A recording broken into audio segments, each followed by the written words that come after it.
Belai wana ma singsa kok tuma ti prasarok bo tabuk silai pathamni yaktun khlaitini wo kebuljak abhaino mangpli kasai phaika jona shatabdi express train kasawi ধর্মনগরনি simi phainai agartalawo yang ok sekangbare kok tuma manai GRP thanani police rok nasini tongmani ulo paithak jora ron romjakha Priya Debborma bai Karan Debborma mungoi khwayam saini borok 9mm pistol tai buksa magazine tinai manjakha rail station o tiprasa sikla bai sikli obseke manjakmani kaisa tebo wana ma singsa kok tamni himba boroni manbu khaborok o silai tam khani ni tubu mani saboni bagi tubu jakha sabono botharani bagi eba saboni bagi o silai ni bani yangi tongkha oboni uklo kotor chokroda tong obno naitugui tongo police phiaba GRP thanani police ok tabuk obake gobangma samusitra tangmano kasuthani swkangui tongmani nugjagui tongkha phiaba jona shatabdi express rok phiokjakfuru lukoni kahamni bagi gobangma phiokjagan hini sapano omhairok bo raja sai te ingi tongo abono wana mani kok phiaba tini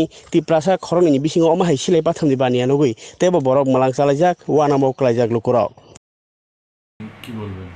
হ্যাঁ, গতকালকে রাত আনুমানিক ৯টার আশেপাশে আমাদের কাছে একটা খবর আসে যে দুজন লোক, একজন মেয়ে এবং একজন পুরুষ, আমাদের যে আগরতলা যে জনশতাব্দী এক্সপ্রেস আছে ওইটা দিয়ে আসছে এবং তাদের সঙ্গে আর্মস থাকতে পারে এরকম একটা খবর।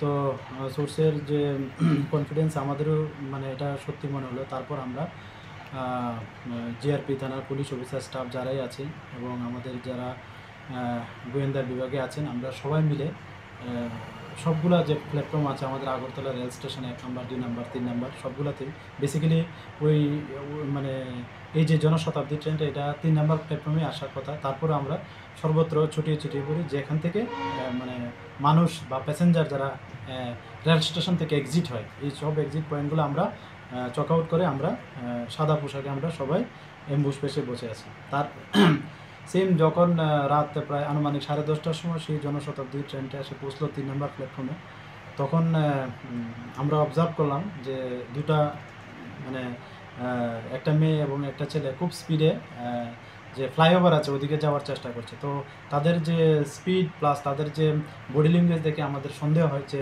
হয়তোবা তারাই হতে পারে। তারপর আমরা তাদেরকে ডিটেইন করি অন দ্য স্পটে। অন দ্য স্পটে যখন ডিটেইন করি তাদের জিজ্ঞেস করলাম বাড়ি কোথায় বা কোথা থেকে আসছে বা কী তাদের কি আইডেন্টিটি, তখন তারা সবগুলো মানে প্রশ্নের উত্তর দিতে পারছিল না এবং এলোমেলোভাবে বলছে। তারপর আমরা সন্দেহ হয়, তারপর আমাদের যে সঙ্গে লেডিস পুলিশও ছিল, তো ওনাকে দিয়ে এবং মেয়েটাকে এবং জেন্টস যে ছিল আমরা সার্চ করি এবং একটা 9mm পিস্তল পাই, সেই সঙ্গে এমটি ম্যাগাজিন দুটো আমরা পাই। তো তারপর আমাদের যারা সিনিয়র অথরিটি আছে ওনাদেরকে জানালাম, তারপর আমাদের থানায় নিয়ে আসলাম। তো এই নিয়ে আমরা একটা আইপিসি এবং আর্মস অ্যাক্টে আমাদের জিআরপি থানাতে একটা মামলা গ্রহণ করি গতকাল রাতেই। তো আজকে তাদের পুলিশ রিমান্ডে আমাদের যে মহামান্য আদালত আছে তাদের পাঠানো হচ্ছে। তাদের নাম কি এবং কোথা থেকে আসছিল প্রাথমিক জিজ্ঞাসাবাদে কি জানিয়েছে তারা? বাড়ি কোথায় তাদের? তাদের নাম জিজ্ঞাসা করলে যে ছেলে উনি বলছেন ওনার নাম করণ দেববর্মা, উনি খোয়াই ডিস্ট্রিক্টের বাড়ি আমাদের ত্রিপুরাতে। আর মেয়েটার নাম হলো প্রিয়া দেববর্মা, ওর বাড়িও খোয়াই ডিস্ট্রিক্টে। আর তারা প্রিলিমিনারি যে বলছে যে তারা ধর্মনগর থেকে এসেছে। তো আমরা ওই বিষয়গুলো দেখছি যে তারা এক্সাক্ট কোথা থেকে এসেছে বা কোথায় মানে তাদের ডেস্টিনেশন, এগুলি আমরা একে একে আমরা দেখছি। পিস্তলটা কোথায় নিয়ে যাচ্ছিল এবং কিছু স্বীকার করেছে না, এখনো পর্যন্ত এটা বলছে না ঠিকভাবে। তো আমরা এটা দেখছি, নিশ্চয়ই একটা ডেস্টিনেশন থাকবে, আমরা এটা অবশ্যই আমরা ওই ডেস্টিনেশনে পৌঁছতে পারবো। কতদিনের রিমান্ড চেয়েছেন আপনি? আমরা 5 দিনের পুলিশ রিমান্ড চেয়েছি। Thank you.